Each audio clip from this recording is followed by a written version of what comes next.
کا شکر ہے، اللہ کا شکر ہے۔ علی کے پاس ایک گھوڑا اور ایک اونٹ ہے۔ ابو جی اس کا چارہ بھی میں خود کوٹتی ہوں تاکہ میرا گھر والا میرے سے راضی ہو جائے۔ بچوں کے کپڑے بھی میں خود دھوتی ہوں، گھر کے جو کو پیسنا ہو تو چکی میں چلاتی ہوں، سارے کام میں کرتی ہوں۔ ہاتھوں میں چھالے دے کے فرمایا بیٹی بتاؤ کیا حال ہے؟ زبان سے بے ساختہ نکلا الحمدللہ، اللہ کا شکر ہے۔ حضور کی آنکھوں میں آنسو آ گئے۔ فرمایا ہے میری بیٹی آج دنیا کی تکلیفیں برداشت کر لے، وعدہ کرتا ہوں انہی ہاتھوں سے جنتی عورتوں کی سردارن کا تاج تجھے پہناؤں گا۔ حضرت علی رضی اللہ تعالیٰ عنہ نماز پڑھ کے گھر تشریف لائے۔ صبح صبح سیدہ فاطمہ الزہرا رضی اللہ تعالیٰ عنہ گھر کے کام کاج کر رہی ہے۔ ہماری تو صبح 12 بجے ہوتی ہے۔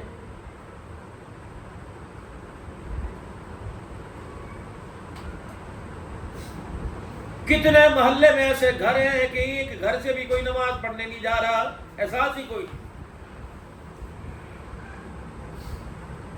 اٹھ جا دکان پہ چلا جا، اٹھ جا فلاں چلا جا، کوئی ماں یوں نہیں کری اٹھ جا خدا کے واسطے نماز پڑھنے چلا جا۔ جس دن سیدہ فاطمہ الزہرا رضی اللہ تعالیٰ عنہ کا وصال ہوا، انتقال ہوا، اس دن بھی امی کام کر رہی تھی۔ حضرت علی آیا، ہاتھ پکڑ لیا، فاطمہ نہ مجھے بھوک لگی نہ مجھے کپڑوں کی ضرورت ہے، یہ صبح صبح کیوں کام کر رہی ہے؟ کالی وقت میرے پاس بڑا تھوڑا ہے، تیرے کپڑے دھو کے رکھ جاؤں، تیرے لیے کھانا تیار کر جاؤں، تیری روٹیوں کے لیے چکی پیس کے چلی جاؤں، پتہ نہیں میرے بعد علی تجھے کون سنبھالے گا۔ حضرت علی سیدہ فاطمہ الزہرا کی طرف دیکھنے لگے، فاطمہ کیا کہہ رہی ہے؟ کالی تجھے پتہ ہے کتنے دن سے روٹی کا ٹکڑا پیٹ میں نہیں گیا، رات نماز پڑھتے پڑھتے گر گئی، اور علی صبح فجر کی نماز کے بعد بیٹھی اللہ کا ذکر کر رہی تھی، ذکر کرتے کرتے مجھے اونگ آ گئی، میری آنکھ لگ گئی، خواب میں میرے ابا جی میرے سامنے آ گئے۔ فرمایا فاطمہ یہ تیرے فاقہ کا بھوکے رہنے کا آخری دل تھا، بیٹی آج تیری میری ملاقات میرے سے ہوگی، آج محمد تیرے لیے دسترخوان پہ کھانے کا انتظام کر کے بیٹھا ہوا ہے، علی بڑا وقت کم ہے میرے پاس۔ حضرت علی رضی اللہ تعالیٰ عنہ نے سنا، فوراً ہاتھ پکڑا، چرپائی پہ کھنڈے پہ جہاں لٹایا لٹا دیا۔ فرمایا فاطمہ کیوں چھوڑ کے جا رہی ہے؟ حسن حسین بڑے چھوٹے ہیں، تو نے تو 7 دن مرنے کا وعدہ کیا تھا، اب یوں نہیں کہا بیٹیوں کو فلانی جگہ بیائیو، یوں نہیں کہا بیٹوں کا فلانی جگہ رشتہ کریو، یوں نہیں کہا علی یہ مکان فلانے کے نام کر دیو، علی ذرا میرے پاس آ کے بیٹھ جا، پاس بٹھایا۔ علی جی اپنا ہاتھ مجھے پکڑا دے۔ حضرت علی نے ہاتھ پکڑا دیا۔ فاطمہ رضی اللہ عنہ کیا بات؟ اے علی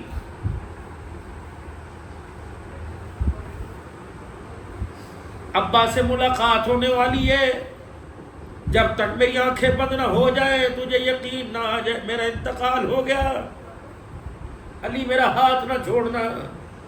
ابا پوچھے کہ بیٹی کہاں سے آئی؟ کہوں کہ جس کے گھر بیایا تھا اسی کے گھر سے جنازہ اٹھا ہے۔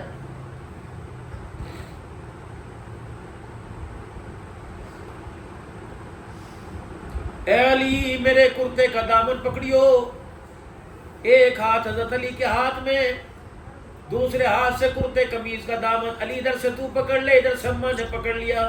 علی جب اسے تیرے گھر میں قدم رکھا اس وقت سے لے کر آج جنازہ اٹھ رہا ہے، اے علی کبھی زندگی میں میں نے تیرے سے کوئی سوال کیا ہو؟ روٹی میں، کپڑے میں، کھانے میں، جہاں لٹایا لیٹ گئی، کھجور کی چھال گدوں میں بھری اس پہ لٹایا لیٹ گئی، خدیجہ کی گودی میں لوریاں لینے والی۔ اللہ پر 3 دن ہوئے سیدہ فاطمہ کی شادی کو، رخصتی کو 3 دن ہو گئے، حضور گھر میں تشریف لائے۔ فاطمہ علی کے گھر آ کر مجھے بھول گئی، تجھے کیا پتا تیرے باپ نے 3 راتیں کیسے گزاری ہے؟ اما فاطمہ فرما رہی تھی جب حضور گھر میں تشریف لائے اور جان لا کے نبی آ کے بیٹھے، پتہ اس وقت علی کے گھر کا کیا حال تھا، دیوار کی مٹی بھر بھر کے حضور کے کپڑوں پہ گر رہی تھی، اور میری حالت دیکھی، پہچان کے لگتا ہے کھانا نہیں کھایا، مجھے اپنے سینے سے لگایا، ہاتھ پکڑا، فرمایا ہاں علی کے گھر میں آ کر ابا کی غریبی والا بیڑا بھول گئی، موج کر رہی میری بیٹی سسرال میں۔ سیدہ کہتی میں نے ٹھنڈا ہونکا بھرا، میں نے ابا کا چہرہ دیکھا، میں نے کہا ابا جی اگر یہ خوشحالی ہوا کرتی ہے تو تنگی کیا ہوا کرتی ہے؟ علی وہ وقت دیکھا نا، جی علی وہ وقت بھی یاد ہے جب سلیمان فارسی ایک فقیر کو دروازے پہ لایا تھا اور کہا تھا اے نبی کی دھی 2 روٹیاں اللہ واسطے دے دے۔ جی پتہ علی میرے اندر سے کیا کہا تھا، چاچا اللہ تیرا بھلا کرے، ایسے وقت میں دروازے پہ لے آیا، 6 دن ہو گئے ہمارے گھر میں چولہا نہیں جلا، بھوک کی وجہ سے میرے بچوں کی شکلیں بگڑ گئی۔ اللہ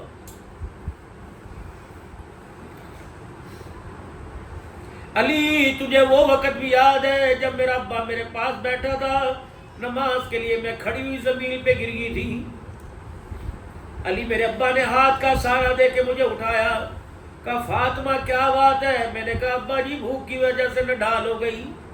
دریائے کرم جوش میں آیا، فرمایا بیٹی جس مصلے پہ کھڑی ہے اس مصلے